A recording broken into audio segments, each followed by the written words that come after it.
الله وبركاته. الحمد لله نحمده ونستعينه ونستغفره ونستهديه ونؤمن به ونتوكل عليه ونعوذ بالله من شرور أنفسنا ومن سيئات أعمالنا. من يهده الله فلا مضل له ومن يضلله فلا هادي له. ونشهد أن لا إله إلا الله وأن محمدًا عبده ورسوله أرسله بالحق بشيرًا ونذيرًا وداعيًا إلى الله بإذنه وسراجًا وقمرًا منيرًا. أما بعد فقد قال الله تعالى في كلامه المجيد: أعوذ بالله من الشيطان الرجيم. وأما بنعمة ربك فحدث. صدق الله العظيم. وقال تعالى في شان حبيبه مخبرا وآمرا: إن الله وملائكته يصلون على النبي يا أيها الذين آمنوا صلوا عليه وسلموا تسليما. اللهم صل على سيدنا ونبينا وشفيعنا وحبيبنا ومولانا محمد صلى الله عليه وعلى آله وأصحابه وبارك وسلم. اللهم صل على سيدنا ونبينا وشفيعنا وحبيبنا ومولانا محمد صلى الله عليه وعلى آله وأصحابه وبارك وسلم. ঐতিহ্যবাহী দারুন নাজাত সিদ্দিকিয়া কামিল মাদ্রাসার কামিল জামাতের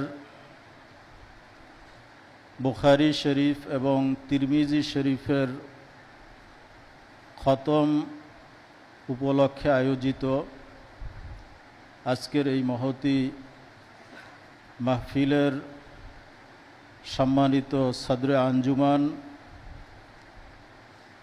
উপস্থিত রয়েছেন অত্র মাদ্রাসার সুযোগ্য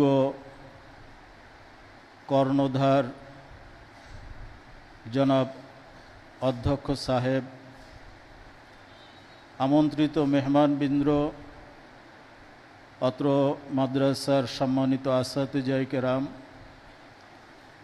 সুধীবৃন্দ, আমন্ত্রিত মেহমানবৃন্দ, সবক গ্রহণকারী ছাত্র বন্ধুরা,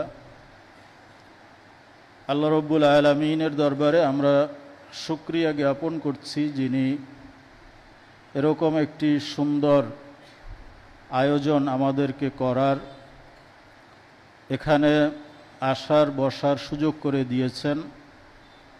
সকলে আমরা শুকরিয়া জ্ঞাপন করি আলহামদুলিল্লাহ। আজকে এই অনুষ্ঠানটি অত্যন্ত গুরুত্বপূর্ণ একটি অনুষ্ঠান। সিহাহ সিত্তা, ছয়খানা হাদিসের সহি বিশুদ্ধ গ্রন্থ, তার মধ্যে অন্যতম দুইখানা কিতাব বুখারী শরীফ এবং তিরমিজি শরীফ। এই দুই কিতাবের আখিরি সবকের মাধ্যমে কিতাবের খতম বা সমাপনী আজকের এই অনুষ্ঠানে হবে ইনশাআল্লাহ। বুখারী শরীফ আসাহুল কুতুব বা'দা কিতাবিল্লাহ, আর তিরমিজি শরীফ সম্পর্কে বলা হয়েছে যেই ঘরে তিরমিজি শরীফ আছে যেন সেই ঘরে একজন নবী আছেন যিনি কথা বলেন। অত্যন্ত বরকতময় কিতাব। যদিও তারতিবের দিক থেকে বুখারী এরপরে মুসলিম শরীফ, কিন্তু ফায়দার দিক থেকে তিরমিজি শরীফ অগ্রগণ্য। বুখারী শরীফ অত্যন্ত উচ্চাঙ্গের কিতাব হওয়ার কারণে এর সঠিক ফায়দা সাধারণ আলেমদের পক্ষে লাভ করা কিছুটা কঠিন, কিন্তু তিরমিজি শরীফ এর তর্জ অত্যন্ত সহজ, যে কেউ এই কিতাব থেকে উপকৃত হতে পারেন। বিশেষত ফিকহি মাসাইলের ক্ষেত্রে, অর্থাৎ সুনানের যে সমস্ত কিতাবগুলো রয়েছে তার ভিতরে তিরমিজি শরীফ অন্যতম। তো আমরা এই তিরমিজি শরীফের শেষ হাদিস এখানে দর্শ গ্রহণ করব। এরপরে এই হাদিসের উপরে আমি কিছু নিয়মতান্ত্রিকভাবে তাকরির পেশ করব ইনশাআল্লাহ। তা আমরা প্রথমে তিরমিজি শরীফের শেষ হাদিসের সবক গ্রহণ করব।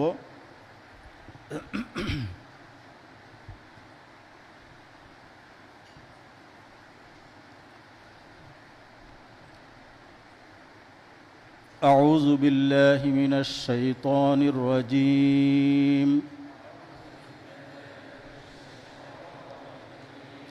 بسم الله الرحمن الرحيم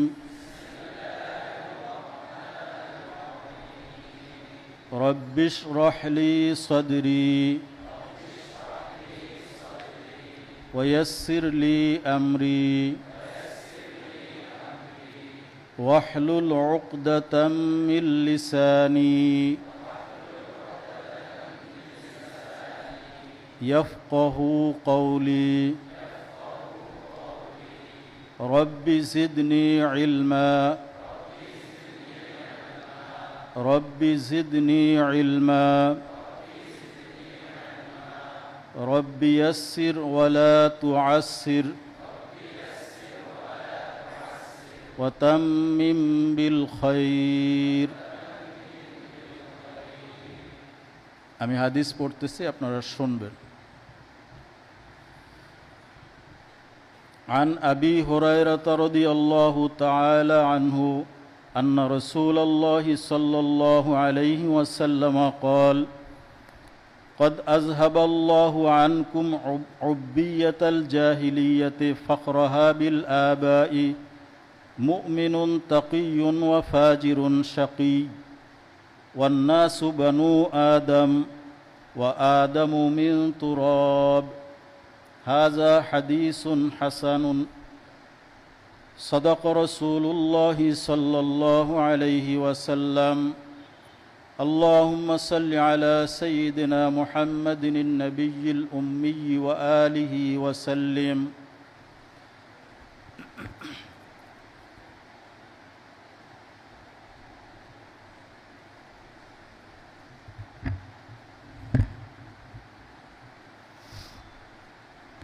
আমরা তিরমিজি শরীফের শেষ হাদিস আপনাদের সামনে সবক দেওয়া হলো। এই হাদিসটি হযরতে আবু হুরায়রা রাদিয়াল্লাহু তাআলা আনহু রিওয়ায়াত করেছেন। স্বাভাবিক হাদিসের রাবীদের উপরে দর্সের মধ্যে আলোচনা করা হয় এবং হাদিস যেখান থেকে আপনারা পড়া শুরু করেছেন সেখান থেকে আবু হুরায়রা রাদিয়াল্লাহু তাআলা আনহুর জীবনী আপনারা একেবারে মুখস্থ করেছেন, পরীক্ষায় বহুবার লিখেছেন।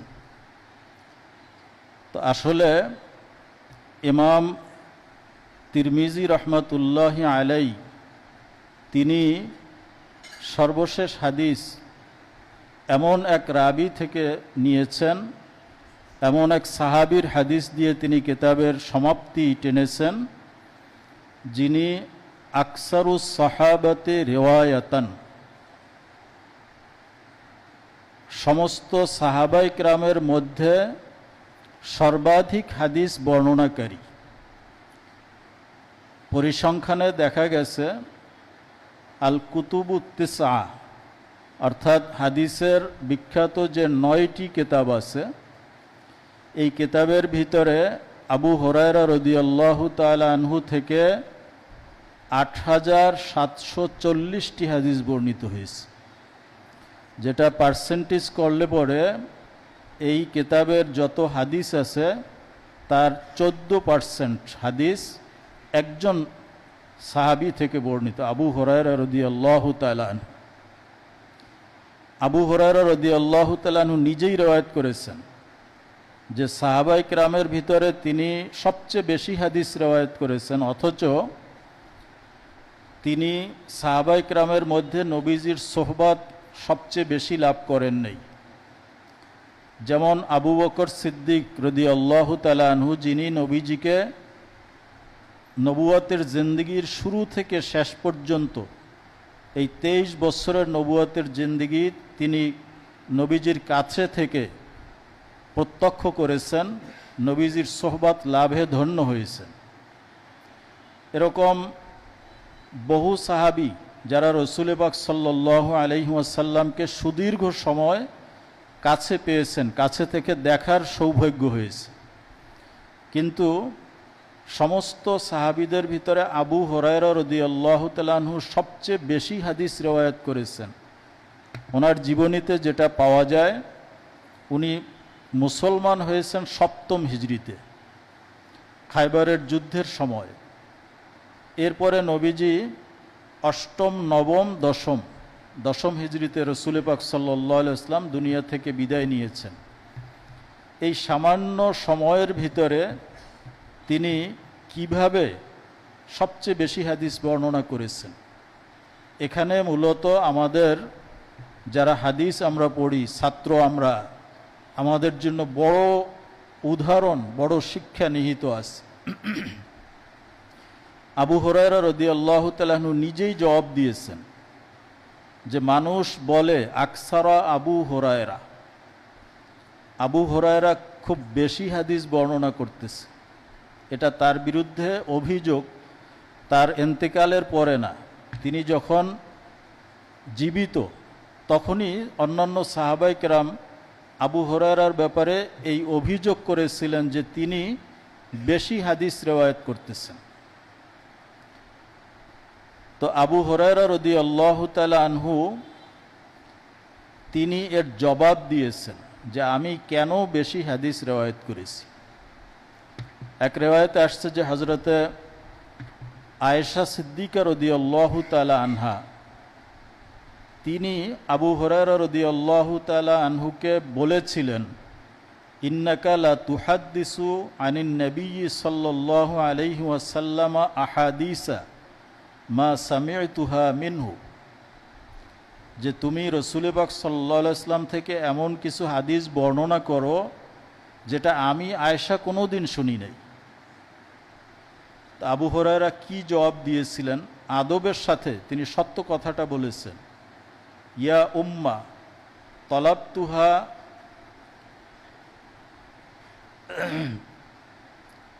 তলাবতুহা, আমি এই হাদিসগুলো নবীজির থেকে তলব করেছি। ওয়া শাগালাকা আনহাল মিরআতু ওয়াল মিকহালা, কিন্তু আপনি নবীজির ঘরে থাকেন, নবীজির সহধর্মিনী, আপনি এত হাদিস বর্ণনা করতে পারেন নাই, এই হাদিসগুলো আপনি কোনোদিন শুনেন নাই, কারণ আপনাকে এই হাদিস শোনা থেকে বিরত রেখেছে আপনার আয়না এবং আপনার সুরমাদানি। এর অর্থ হলো এই যে আয়েশা সিদ্দিকা রাদিয়াল্লাহু তাআলা আনহা একজন মহিলারা স্বামীর জন্য সৌন্দর্য গ্রহণ করা এটা সুন্নত, নবীজির নির্দেশ। অতএব এই সুন্নত পালন করতে গিয়ে, আপনার রূপ চর্চা করতে গিয়ে কিছু সময় আপনাকে আয়নার সামনে কাটাতে হয়েছে। চোখে সুরমা দেওয়ার জন্য আপনার সুরমাদানি হাতে নিয়ে চোখে সুরমা লাগাইতে হয়েছে।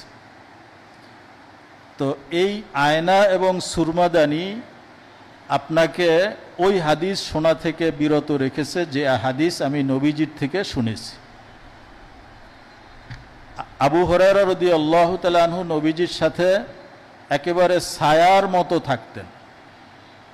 ছায়া যেরকম বস্তু থেকে বিচ্ছিন্ন হয় না, আবু হুরায়রা রাদিয়াল্লাহু তাআলা আনহু কখনো নবীজির থেকে আলাদা হতেন না।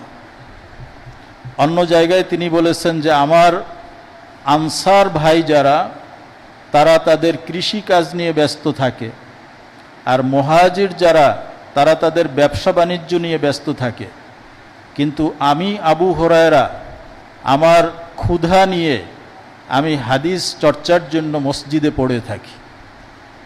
আবু হুরায়রা রাদিয়াল্লাহু তাআলা আনহু বর্ণনা করেছেন যে একবার এত ক্ষুধা, তো সাহাবায়ে কেরাম তাদের অভ্যাস ছিল লা ইয়াসআলুনা নাসা ইলহাফা, তারা মানুষের কাছে তাদের প্রয়োজনের কথা বলতেন না।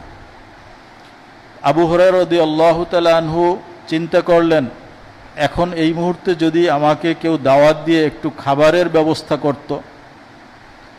তো তিনি রাস্তায় বের হলেন। হযরত আবু বকর রাদিয়াল্লাহু তাআলা আনহুর সাথে দেখা। তিনি আবু বকর রাদিয়াল্লাহু তাআলা আনহুকে কোরআনের একটি আয়াত সম্পর্কে জিজ্ঞাসা করলেন। উদ্দেশ্য হলো আবু বকর রাদিয়াল্লাহু তাআলা আনহু যখন তাকে ক্ষুধার্ত দেখবেন তখন হয়তো তাকে বাড়িতে নিয়ে আপ্যায়ন করবেন। কিন্তু আবু বকর রাদিয়াল্লাহু তাআলা আনহু আয়াতের তাফসীর ব্যাখ্যা করে তিনি চলে গেলেন। আবু হুরায়রার ক্ষুধার কথা জিজ্ঞাসা করলেন না।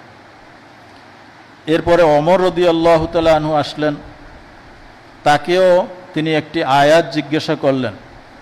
ওমর রাদিয়াল্লাহু তাআলা আনহু তাকে বাড়িতে নিয়ে গেলেন। আবু হুরায়রা মনে করলেন যে হয়তো তিনি বাড়িতে নিয়ে গেছেন কিছু আপ্যায়ন করবেন।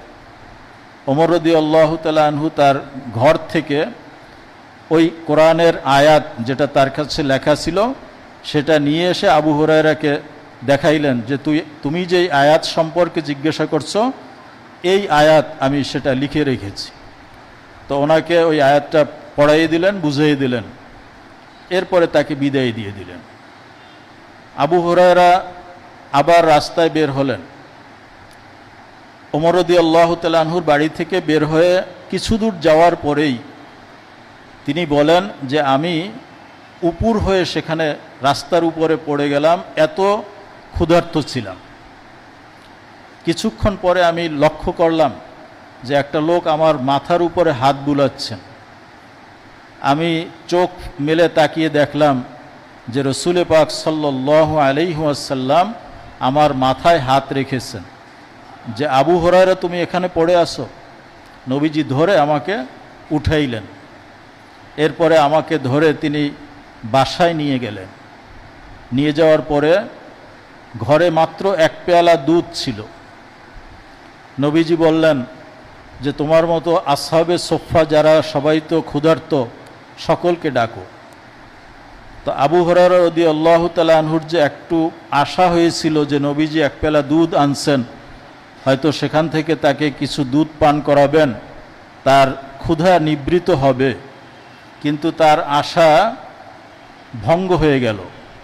যে এক পেয়ালা দুধ, আসহাবে সোফা 70 জনের মতো সাহাবী, সকলকে ডাকা হয়েছে, সকলকে বন্টন করলে আমি কতটুকু দুধ পাব? তো নবীজি ডাকতে বললেন, উনি ডেকে নিয়ে আসলেন। 70 জন সাহাবী, কম বেশি হতে পারে। আবু হুরায়রাকে বললেন যে তুমি এই দুধ সকলকে বন্টন করো। তো একজনকে দিলেন, তিনি দুধ পান করলেন। এরপরে আর একজনকে, এভাবে সবাই যখন পান করা হয়ে গেল, ওই এক পেয়ালা দুধ, কিন্তু তখনও পেয়ালায় দুধ অবশিষ্ট আছে। এরপরে নবীজি আবু হুরায়রাকে বললেন যে তুমি এবার পান করো। আবু হুরায়রা দুধ পান করলেন, ওনার পরিতৃপ্তি হয়ে গেছে। এরপরে নবীজি আবার বললেন, আইদ ইয়া আবা হুরায়রা, আবু হুরায়রা আবার পান করো। তিনি আবার পান করলেন। নবীজি তৃতীয়বার তাকে বললেন, আইদ ইয়া আবা হুরায়রা। আবু হুরায়রা, নবীজির হুকুম, এটা তো লঙ্ঘন করা যাবে না, তিনি আবার দুধ পান করলেন। আবু হুরায়রা রাদিয়াল্লাহু তাআলা আনহু বলেন যে আমার পেট দুধ পান করার কারণে এরকম গোল হয়ে গেল পাত্রের মতন। এরপরেও দুধ অবশিষ্ট আছে। রাসূল পাক সাল্লাল্লাহু আলাইহি ওয়াসাল্লাম সবার শেষে সেই দুধ পান করলেন। আবু হুরায়রা রাদিয়াল্লাহু তাআলা আনহু বলেছেন যে এরকম অনেক দিন গিয়েছে যে আমি মসজিদে নববীতে হাদিস চর্চা করতেছি, এরকম ক্ষুধার্ত যে নবীজির যে মেম্বার এবং আয়েশা সিদ্দিকার যে হুজরা, এর মাঝখানে আমি বেহুশ হয়ে পড়ে গেছি ক্ষুধার কারণে। তো মানুষ মনে করেছে যে তার জিনগ্রস্ত হয়েছে, জিনের রোগী যেরকম বেহুশ হয়ে যায়, আরব দেশে এটার খুব একটা রোগ প্রচলিত ছিল। কেউ যদি এরকম অসুস্থ হতো তাহলে তাকে পা দিয়ে আঘাত করলে পরে সে সুস্থ হয়ে যেত। তো আবু হুরায়রা বেহুশ হয়ে পড়ে আছেন, সবাই যে আসে তাকে ঘাড়ের উপরে পা দিয়ে লাথি দিয়ে চলে যায়। উদ্দেশ্য যে তারা মনে করছে যে জিনে পেয়েছে, পা দিয়ে আঘাত করলে ভালো হয়ে যাবে। আসলে তো জিনে পায় নাই। আবু হুরায়রা বলেন, ওয়ামা বি মিন জুনুন, আমার তো কোনো পাগলামি নেই। কিন্তু কেউ বুঝলো না, রাসূল পাক সাল্লাল্লাহু আলাইহি ওয়াসাল্লাম তিনি বুঝলেন। তিনি আবু হুরায়রাকে তুললেন, এরপরে খাবারের ব্যবস্থা করলেন। এভাবে করে করে আবু হুরায়রা রাদিয়াল্লাহু তাআলা আনহু এই হাদিস, নবীজির হাদিস সংগ্রহ করেছেন। এবং সাথে সাথে আরেকটি বিষয় হলো যে আবু হুরায়রা রাদিয়াল্লাহু তাআলা আনহু রাসূল পাক সাল্লাল্লাহু আলাইহি ওয়াসাল্লামের খাস তাওয়াজ্জুহ এবং দোয়া লাভ করেছেন, ফয়েজ লাভ করেছেন। এক রিওয়ায়াতে আসছে যে একবার নবীজি হাদিস বর্ণনা করলেন, আবু হুরায়রা রাদিয়াল্লাহু তাআলা আনহু বললেন, ইয়া রাসূলুল্লাহ, আপনি আমাদেরকে অনেক হাদিস বর্ণনা করেন, সামিয়তু মিনকা আহাদিসা, আমি আপনার থেকে অনেক হাদিস শুনি, ফানাসিতুহা, এরপরে ভুলে যাই। নবীজি বললেন যে তোমার চাদরটা আমার সামনে খুলে দাও। এরপরে ওই চাদরের ভিতরে নবীজি হাতের কোষ বদ্ধ করে, যেভাবে কোনো কিছু দেওয়া হয় এরকম কিছু চাদরের মধ্যে দিলেন, যেটা বাহ্যিক চোখে কিছুই দেখা যায়নি। এরপরে বললেন যে চাদরটা গায়ে জড়াও। আবু হুরায়রা বলেন, ওই চাদরটা গায়ে জড়ানোর পরে আমি আর একটি হাদিসও কোনোদিন ভুলি নাই। সাহাবা ইকরামের অবস্থা ছিল, যখন নবীজি হাদিস বর্ণনা করেছেন, মান কাযাবা আলাইয়া মুতাআম্মিদান ফালইয়াতাবাওয়া মাকআদাহু মিনান নার, যে ব্যক্তি আমার নামে মিথ্যা হাদিস প্রচার করে সে যেন নিজের ঠিকানা জাহান্নামের মধ্যে করে নেয়। এই কঠোর হাদিস আসার পরে বহু সাহাবী তারা হাদিস বর্ণনা করতেন না। কোনো কোনো বর্ণনায় আসছে যে নবীজির সাহাবীর সাথে আমি মক্কা থেকে মদিনা পর্যন্ত সফর করলাম, এই দীর্ঘ সফরের ভিতরে একটা হাদিস বর্ণনা করেন নাই, অথচ নবীজির হাজারো হাজারো হাদিস তাদের জানা আছে। কিন্তু তারা বর্ণনা করেন নাই এই জন্য যে যদি একটু ত্রুটি হয়ে যায় তাহলে আমি ওই জাহান্নামের যোগ্য হয়ে যাব, এই ভয়ে তারা হাদিস বর্ণনা করতেন না। তো যারা হাদিস বর্ণনার ক্ষেত্রে খুব সাহসী ছিলেন, তার মধ্যে আবু হুরায়রা রাদিয়াল্লাহু তাআলা আনহু। কারণ নিজের জেহেনের উপরে কখনো মানুষ আস্থা রাখতে পারে না যে আমি যেটা পড়ছি সেটা সঠিক বলতে পারবো কিনা। এমনকি হাফেজ সাহেব তারাবি পড়ানোর আগে সকাল থেকে কতবার দাওয়াত দিয়েছে, কতবার অন্যজনকে সে শুনিয়েছে, অন্য হাফেজকে, কোনো জায়গায় লোকমা যায় নাই। কিন্তু এরপরেও নামাজে লোকমা যাবে না এটা কেউ নিশ্চিত বলতে পারে না। কিন্তু আবু হুরায়রা রাদিয়াল্লাহু তাআলা আনহু এটা পেরেছিলেন, কারণ নবীজি তার জন্য দোয়া করে দিয়েছেন যে এরপর থেকে তুমি আমার কোনো হাদিস ভুলবে না। এই কারণে তিনি এই হাদিস বর্ণনার ক্ষেত্রে অত্যন্ত দুঃসাহসী ছিলেন। এটা নিয়ে অনেকে সমালোচনা করেছে, যার জবাব আবু হুরায়রা রাদিয়াল্লাহু তাআলা আনহু নিজেই দিয়েছেন যে তার ব্যাপারে সবচেয়ে বড় অভিযোগই ছিল আকসারা আবু হুরায়রা। তো একটা কিতাবই আছে আকসারা আবু হুরায়রা, আপনারা সার্চ করে পড়ে নেবেন যে আবু হুরায়রা রাদিয়াল্লাহু তাআলা আনহু যে বেশি হাদিস বর্ণনা করেছেন, এটা কেন তিনি বেশি হাদিস বর্ণনা করেছেন, এবং এই ইশকালের জবাব বিত্তাফসিল পুরো কিতাবের মধ্যে আলোচনা করা হয়েছে। কিতাবের নামই হলো আকসারা আবু হুরায়রা। তো এখান থেকে আমরা দুইটা জিনিস সবক গ্রহণ করব যারা তালিবুল ইলম। এক হলো ইলম অন্বেষণের জন্য নিজের সর্বোচ্চ ত্যাগ করতে হবে, নিজের সর্বোচ্চ মেধা, সময়, শ্রম এটা ব্যয় করতে হবে।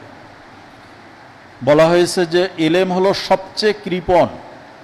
আপনি যদি একজন বন্ধুকে এক কাপ চা খাওয়ান, সে আর একদিন দেখা হলে আপনাকে চা খাওয়াবে, মানে সে তার ঋণ পরিশোধ করে দেবে। কিন্তু ইলম হলো এমন এক কৃপণ যে তাকে যদি তুমি তোমার জীবনের সব কিছু দিয়ে দাও, সে তার সব কিছু তোমাকে দিবে না, তোমাকে এক ফোঁটা সামান্য সে দিবে।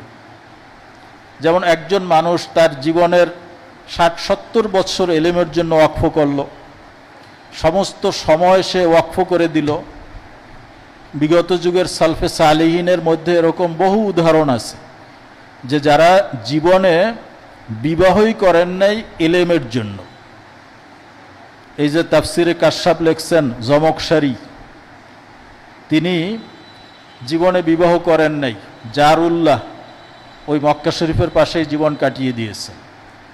এরকম জারুল্লাহ বা বিবাহ করেন নাই ইলমের জন্য একজন দুইজন না, আল ওলামা উল উজ্জাব, যারা জীবনে বিবাহ করেন নাই ওনাদের আলাদা জীবনী গ্রন্থ আছে যে কারা কারা জীবনে ইলমের জন্য বিবাহ করেন নাই। এটা আমি আপনাদেরকে বলি না যে আপনারাও ইলম চর্চা করবেন, বিবাহ করবেন না, এই সবক আপনাদের জন্য না। আপনাদের জন্য সবক হলো যে বিবাহ শাদীও লাগবে, চাকরি বাকরিও লাগবে, আর ইলম অর্জন করা এটাও লাগবে। খাওয়ারও যেরকম সবক আছে, না খাওয়ারও সবক আছে। ইমাম বুখারীর জীবনীতে আসছে যে তিনি কখনো কখনো মাত্র 6-7টা বাদাম, এটা তার 24 ঘন্টার খাবার ছিল, আর কিছুই খেতেন না। সুদীর্ঘ 40 বছরের মতো সময় তিনি শুধু রুটি খেয়েছেন, এর সাথে তরকারি খান নাই। অসুস্থ হয়ে পড়ছেন, তখন ওনার পেশাব পরীক্ষা করার জন্য ডাক্তারের কাছে, ওই সময় হাকিম ছিল, তার কাছে নিয়ে গেছে, রোগীকে নেওয়া হয় নাই। ইমাম বুখারীর সেই সময় ছিল না যে ডাক্তারের কাছে সিরিয়াল দিয়ে সে ডাক্তার দেখাবে, সময়ের অনেক মূল্য ছিল। তো শাগরেদরা অনুরোধ করছে, হুজুর আপনার চিকিৎসা দরকার। তখন বলছে তাহলে তোমরা দেখো, এই পেশাব নিয়ে যাও, ডাক্তার কি বলে দেখো। তো ডাক্তার দেখে বললেন যে এইটা তো কোনো মুসলমানের পেশাব না। কেন? যে এটা হলো যারা যোগী সন্ন্যাসী বা খ্রিস্টান পাদ্রী আছে যারা বিবাহ করে না, নিরামিষ ভোজী, তাদের পেশাব এরকম হয়। তখন ডাক্তার কেমন ডাক্তার ছিল, সে বলল যে এই রোগী সে রুটির সাথে তরকারি খায় নাই। আমাদের ডাক্তাররা বলতে পারে না। ওই যুগের ডাক্তার ওই রকম ছিল। ইমাম বুখারীকে জিজ্ঞেস করা হলো, উনি স্বীকার করলেন। তখন চিকিৎসার জন্য তিনি রুটির সাথে তরকারি খাওয়া শুরু করলেন, ডাক্তারের অনুরোধে, ছাত্রদের অনুরোধ। এখন আপনার জন্য কি এই সবক? আপনার জন্য সবক হলো ইমাম নাসাই রহমতুল্লাহ আলাইহির জীবনী পড়বেন। তিনিও একজন মুহাদ্দিস। ওনার জীবনীতে লেখে যে ওনার একটা মুরগির ফার্ম ছিল। এটা ওই ব্রয়লার মুরগি না, দেশি মুরগি, ভালো মুরগি। এবং মুরগিকে হাবিজাবি কিছু খাওয়ানো হইতো না, ভালো জিনিস খাওয়ানো হইতো। এই ভারতীয় উপমহাদেশে এক মুহাদ্দিস ছিলেন যে ওনার উনি যে দুধ পান করতেন যেই গরুর, সেই গরুটাকে খাওয়ানো হতো আঙ্গুর। তো মাঠের ঘাস খেয়ে গরু যে দুধ দেবে আর আঙ্গুর খেয়ে যে দুধ দেবে, এই দুইটা দুধের কোয়ালিটি আলাদা হবে না?